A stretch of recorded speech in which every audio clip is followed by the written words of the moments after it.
राष्ट्रीय लोकतांत्रिक पार्टी के सुप्रीमो और नागौर सांसद हनुमान बेनीवाल और जाट समाज के अध्यक्ष राजाराम मील के बीच में वर्तमान में जबरदस्त तरीके से सियासी जंग छिड़ गई है। हनुमान बेनीवाल और राजाराम मील एक दूसरे पर जबरदस्त तरीके से हमलावर हैं। यहां तक कि राजाराम मील ने हनुमान बेनीवाल के खिलाफ अनाप शनाप बयानबाजी कर दी। हनुमान बेनीवाल को भिखारी, नशेड़ी, गंजेड़ी न जाने क्या क्या कह दिया है। और अब उसके बाद में राष्ट्रीय लोकतांत्रिक पार्टी ने भी राजाराम मील के खिलाफ मोर्चा खोल दिया है। अब यह लड़ाई सिर्फ हनुमान बेनीवाल और राजाराम मील की नहीं रही, बल्कि जाट समाज, राष्ट्रीय लोकतांत्रिक पार्टी और न जाने कहां कहां तक पहुंच गई है।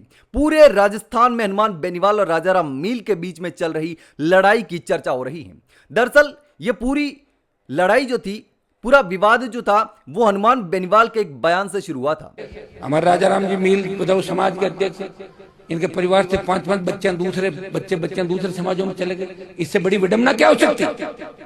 कौन कौम का अध्यक्ष मानेगा? बताओ यार, तुम क्या कर रहे हो? बात तो समाज की कर रहे हो और समाज के तुम्हारे खुद के बच्चे दूसरे समाजों में शादियां करें। शर्म आने की तुम काई के समाज के अध्यक्ष खुद ही बन गए। किससे बनाए? चुनाव हुआ क्या?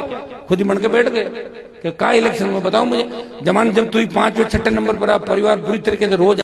हनुमान बेनीवाल ने कहा था कि मैं इंटरकास्ट मैरिज का सपोर्ट नहीं करता, समर्थन नहीं करता, लेकिन अगर कोई इंटरकास्ट मैरिज करता है तो वो उनकी मर्जी है, वो कर सकते हैं, मुझे कोई दिक्कत नहीं है। इसके साथ ही राजाराम मील का जिक्र करते हुए कहा कि उनके परिवार में भी कई लोगों ने इंटरकास्ट मैरिज की है, तो वो तो अपने आप को जाट समाज का अध्यक्ष कैसे कह सकते हैं? उनको कौन कहेगा कि वो अध्यक्ष है और कौन अध्यक्ष मानेगा उनको? उसके बाद में राजाराम मील पर यह बयान नागवार गुजरा और राजाराम मील ने हनुमान बेनीवाल के खिलाफ प्रेस कॉन्फ्रेंस करके अलग अलग मीडिया वालों को बुला करके बयानबाजी की और हनुमान बेनीवाल के खिलाफ अनाप शनाप बातें कह दी। और उसके बाद में हनुमान बेनीवाल के समर्थकों को भी गुस्सा आ गया और उन्होंने भी राजाराम मील को लेकर कई सारी बातें कह दी। बौखलाया हुआ है, हिला हुआ है, फीम खाता है रात और दिन, अब उसकी हालत खराब है तो वो कुछ भी बोल दे। ये लोगों को बेवकूफ बनाता है, पैसे खाता है।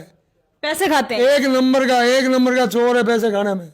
अब आरएलपी के एक नेता हैं बाड़मेर से जालाराम पालीवाल, उनका एक वीडियो भी सोशल मीडिया पर जबरदस्त तरीके से वायरल हो रहा है। मैं इन राजाराम को ये बताना चाहूंगा कि राजाराम, आप बुढ़े हो गए हो, इसलिए अपने घर पे बैठे रहो और जो कारनामे आपने किए पिछले 50 वर्षों के अंदर, 40 वर्षों के अंदर इस प्रदेश के अंदर, वो किसी से सहने नहीं है। राजस्थान के जाट समाज के प्रत्येक युवा तक आपके कारनामे गए हुए हैं, इसलिए ज्यादा बकवास करने की आवश्यकता नहीं।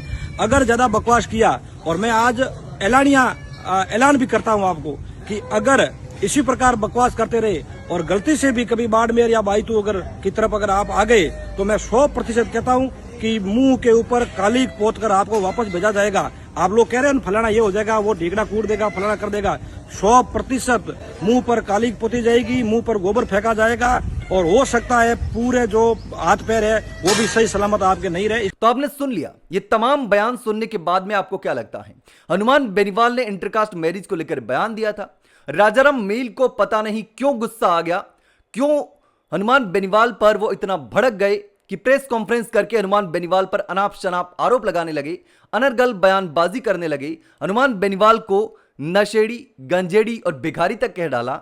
और उसके बाद में ये पूरा विवाद और बढ़ता गया और अब जंग दोनों के बीच में छिड़ गई है और पूरे राजस्थान में इस बात की चर्चा हो रही। लेकिन आपको क्या लगता है, आखिर गलत कौन है?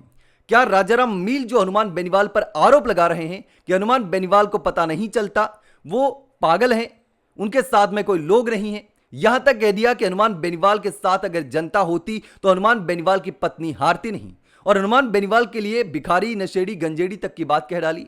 तो आपको क्या लगता है, क्या यह बयान सही है? क्या हनुमान बेनीवाल सही है या फिर राजाराम मील सही है? आपको क्या लगता है? कमेंट में जरूर बताना।